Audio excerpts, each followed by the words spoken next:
Hey folks, welcome back to another episode of Did You Know Comics. Now today's video is about Batman.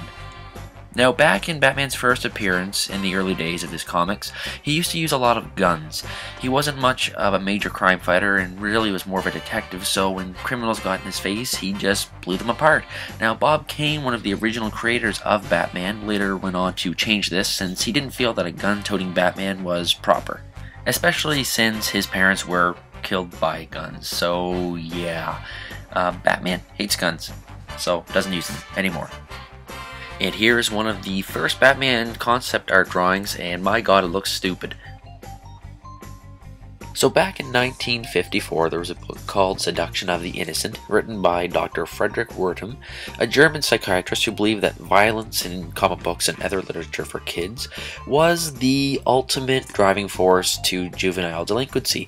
He also noted that Batman and Robin were a gay couple, but that's ridiculous. I mean, they can't be gay. It's Batman and Robin. That's silly. But this rumor of them being gay led a lot of people to believe that this was what caused Batman or Bruce Wayne to become more of a womanizer.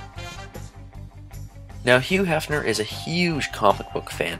He loves all the campy humor and all that stuff that comes with them. He also throws a lot of parties, and back in the 60s, he threw a lot of parties. A lot of them involved his models dressing like superheroes and using those classic campy lines like, "Golly gee whiz." Now, at one of his parties, a producer from ABC Broadcasting was there, and he loved the positive reactions from a really cheesy Batman and Robin. So he ran to a phone, called his bosses, and as you know it, it became a hit show, Batman and Robin with Adam West and Burt Ward. The Nolan Batman trilogy is probably the best Batman movie series of all time. That being said, it has had its share of hiccups and strange happenings while filming that I think are noteworthy. Now, while filming in Chicago, a drunk man got into his car and crashed into a parked tumbler, which he believed to actually be an alien spacecraft. But that's not as weird as how Christian Bale almost was cast as the part of Robin in the Batman and Robin 1997 Joel Schumacher movie. Now, while filming the massive fight scene on Wall Street in the Dark Knight Rises movie, Bane, played by Tom Hardy, takes on hordes of cops in a massive brawl, but accidentally takes on some real cops who happen to be patrolling the area that day.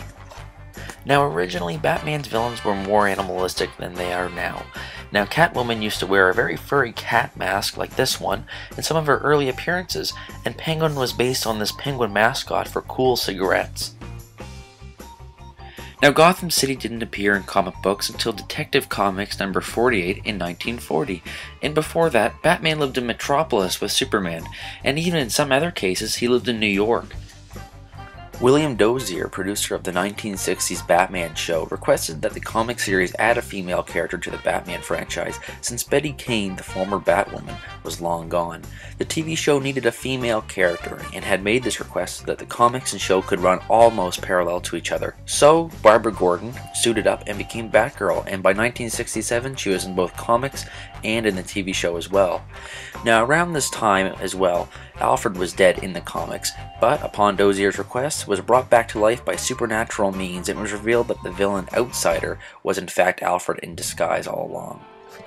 So that's all we have time for today, so if you have a request for a character to be featured in the next episode of Did You Know Comics, please leave it in the comment section below. So like, comment, and subscribe, and as always, thanks for watching.